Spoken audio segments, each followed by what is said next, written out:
Let's talk about speaking in tongues, not just the dramatic, spirit-filled kind you see in church sometimes, but the idea of having your own private prayer language. It's a big topic in some Christian spaces. Question 50 of 10 questions with Mike Winger, he dives deep into it. But here's the thing, the way Mike breaks it down, it's all through the very Western, very specific kind of Christian lens. That's where we hit a roadblock, because for folks from African backgrounds or anyone connected to African spiritual traditions, this stuff doesn't always line up. In a lot of African spirituality, worship isn't private, it's loud, it's together, it's full body, full community. So when someone tries to explain speaking in tongues only as this quiet, one-on-one thing with God, that can feel off. It's not just a difference in style, it's a difference in what they love to call it, worldview. Where's the African voice in your theology? And that's what we're getting into today. What lens are you looking through?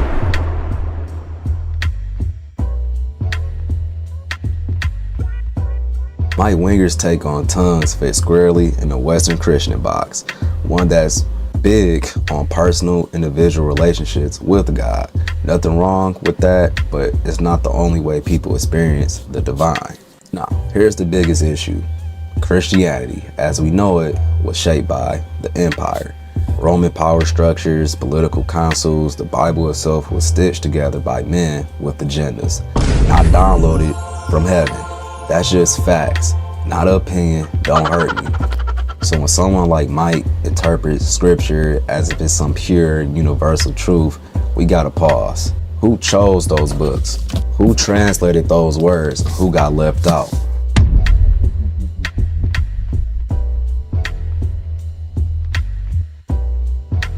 Think about it, a lot of African spirituality is built around the idea that we're all connected. Spirit is shared, you feel it in a circle, not in a corner. So when someone says your private prayer language, it might sound unfamiliar or even limiting. The people used to communal worship. And when Western Christianity pushes this solo relationship with God, it also pushes a value system, individualism, one that doesn't match the way many cultures engage spirit.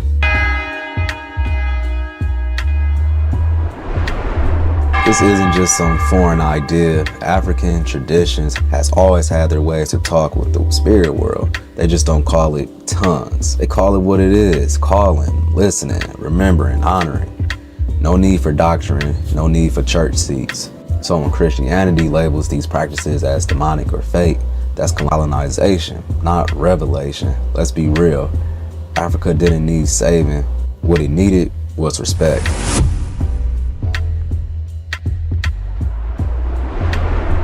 Theology only comes from the West, it can erase how other cultures connect with God. That's not just a church issue, it's a respect issue. Let's be real, a lot of African practices were demonized or dismissed during colonization. So now, when someone says this is how prayer should look, we gotta ask, according to who? And let's not pretend Christianity hasn't been used as a tool of control. From slavery to boarding schools to Bible translations that erase native names. This isn't ancient history, it's part of the theology.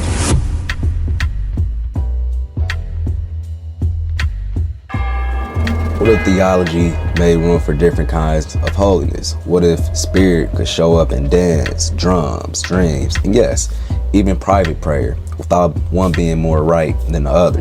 Let's start pretending one culture owns the map to God. Spirit is bigger than scripture, bigger than church walls, and way bigger than any one interpretation. African spirituality predates all this Bible and Quran shit, respectfully.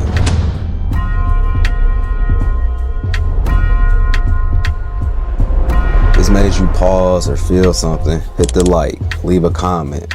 Let's unpack it together. If this resonated with you, you already know, subscribe and put your thinkers on. Looking at how Mike Winger talks about prayer languages shows us something bigger. It's not just about theology, it's about who gets to define what connection with God looks like. So don't let one version of faith be the only one you see. There's room for ancestral wisdom, for community, for culture, for spirit that moves differently. Because Christianity, in the way it's often taught, it's not the original truth, it's just one version that's stepped on, but built by the empire, spread by force, and still evolving. I wouldn't be surprised if the Bible made drastic changes like it's already done over time. Don't be stuck and done forever. Let's learn and grow together. Join my free Discord. And also, if you're curious if I subscribe to comedic spirituality, get this video to 300 likes and I'll drop it.